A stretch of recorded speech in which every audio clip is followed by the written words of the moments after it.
মানুষের আচরণ দেখলে মনে হয়, এখন পৃথিবীতে মানুষের চলাফেরা দেখলে মনে হয় যে এটা তার চিরস্থায়ী আবাসস্থল, এখান থেকে সে কখনো আর যাবে না। খালিদিনা ফিহা, এখানেই চিরস্থায়ীভাবে থাকবে।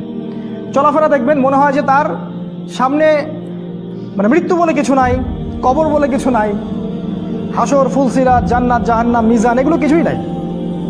চলাফেরার ভাবটা দেখে মনে হয় এরকম আর কি।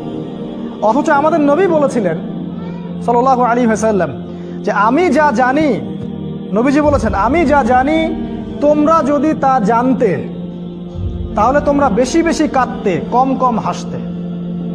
তোমরা স্ত্রী সহবাস করাও ছেড়ে দিতে, বড় মাঠে চলে যেতে, সেখানে গিয়ে অঝর নয়নে আল্লাহর সামনে কাঁদতে। অতীতের দিকে তাকাতে বলেছেন, অতীতের দিকে।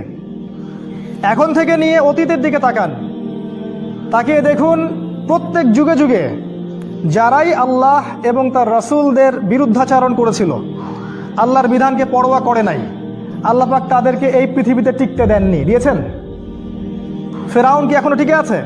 নমরুদ, আবু জাহেল, কেউ টিকে আছে?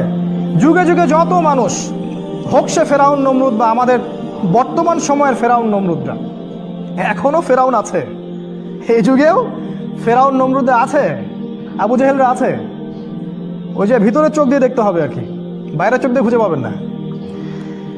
তো প্রত্যেক যুগে যুগে যারাই আল্লাহ, তার রাসূল এবং তার কিতাব এবং ওহীর বিরুদ্ধাচরণ করেছে, আল্লাহ পাক কাউকে এই পৃথিবীতে টিকতে দেননি, ধ্বংস করেছেন। শিকড় আল্লাহ পাক উপড়ে ফেলে দিয়েছেন। এই শিক্ষাটা আল্লাহ দিতে যাচ্ছেন সময়ের শপথ করে।